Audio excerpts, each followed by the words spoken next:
Musta mga boss? So para sa video natin ito, pag-usapan natin ang tungkol sa lane filtering and lane splitting. Ano nga bang pinagkaiba nila?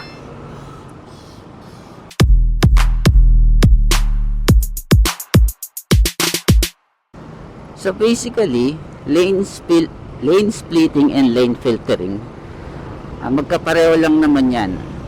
Pareho ka lang na ang ibig sabihin sisingit sa traffic or sisingit sa pagitan ng dalawang sasakyan. So i-discuss muna natin ang lane filtering. So ang lane filtering ay weaving through a slow moving traffic or stationary traffic. So ibig sabihin sisingit ka habang mabagal ang daloy ng trapiko or habang nakahinto yung mga sasakyan. Sisingit ka habang mabagal yung daloy ng traffic, siguro mga less than 10 kilometers per hour yung takbo ng trapiko or yung mga naka-stationary na sila or nakahinto na. So ano-ano naman yung dapat mong isaalang-alang or i-consider kung magli-lane filtering ka.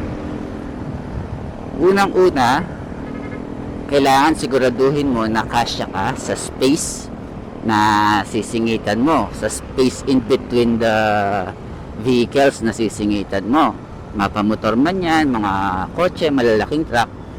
Make sure na kasya ka.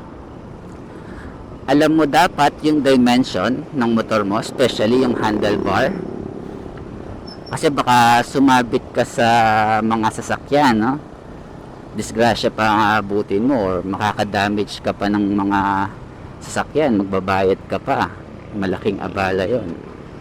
So make sure na kasya ka. Kung hindi kasya, wag mo nang ipilit,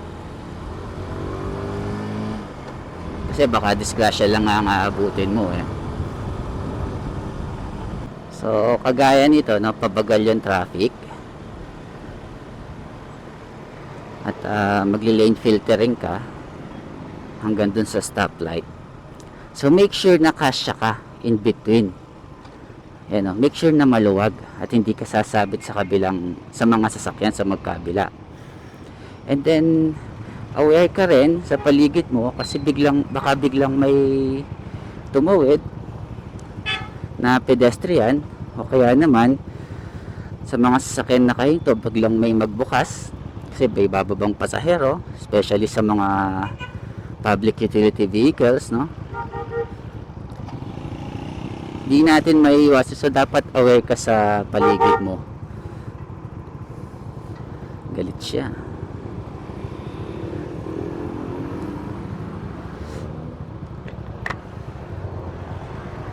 So yun, so ang lane filtering ay applicable sa slow moving traffic or sa stationary traffic na kagaya nito. And isa pang advantage din ng lane filtering is for your safety. Diba? Gagaya ng traffic sa stoplight, baka merong hindi attentive na driver, hindi niya nakita na nakastop na, dire-diretso pa rin siya. So kung nakahinto ka nakabuntot ka sa isang sasakyan, baka mabangga ka sa likod. So kung nag-lane filtering ka, sumingit ka, nasa pagitan ka ng dalawang sasakyan, so safe ka. Kung meron mang mawala ng preno sa likod, o yun nga, hindi siya attentive, di niya nakikita na kung nakastop na yung mga sasakyan dahil baka busy, nag-cellphone, ganyan, hindi ka kaagad-agad matatamaan o matutumbok ng sasakyan. And make sure din kapag magli-lane filtering ka, kahit na mabagal yung takbo ng mga sasakyan o nakahinto na, make sure na visible ka sa kanila. Pwede ka rin naman na bumusina ng konti para lang maging aware siya na dadaan ka sa pagitan nila, para hindi sila mabibigla din. Okay, so yun yung lane filtering. Ang lane splitting naman, lane splitting is done on a highway speed. So ibig sabihin, nagli-lane filtering ka, sumisingit ka na mabilis yung takbo nyo. Kagaya nyan, sisingit siya. So nagle-lane splitting sila. So lane splitting ginagawa sa multiple lane na highway. Kapag halimbawa yan, two lanes, yung sasakyan sa harapan mo magkasabay sila, hindi ka maka-overtake dahil gaya nito, double yellow lane, hindi ka pwede mag-overtake dyan. Ang tanging way lang talaga na para malagpasan mo sila is mag lane splitting ka. Pero you have to be very cautious kapag lane splitting, dahil yun nga, mabilis yung takbo nyo, dahil at any moment pwedeng mag-iba yung direction ng mga sasakyan na sisingitan mo. So kailangan safety first. Yan, kagaya nyan. Sa pag mag-lane splitting, kailangan sa alang-alang safety, make sure na kasya ka in between sa mga sasakyan na sisingitan mo. Yan na nga. And then, ba't humarang siya? Yun nga, kasya ka, and then make sure na visible ka sa kanila. Pwede ka ring bumusina para ma-alert sila na dadaan ka sa pagitan nila. Kailangan bukas yung mga ilaw mo para mapansin ka rin nila, makita ka nila sa side mirror nila. And make sure na agad kang makakadaan sa pagitan nila. Huwag ka nang magbabagal kapag nasa pagitan ka na nila, kasi baka pwede kang maipit ng mga sasakyan.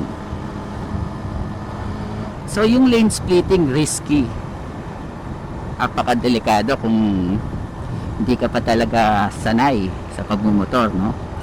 Kaya ako, hindi naman ako nagle-lane splitting dahil yun na nga, delikado. Hinihintay ko na lang na magkaroon ng pagkakataon na makapag-overtake ako. Bawa magkaroon na ng yung isa sa kanila bumilis na, or yung isa naman magbagal, para magkaroon ka na ng space para makapag-overtake in between sa kanila. So yun mga boss, no?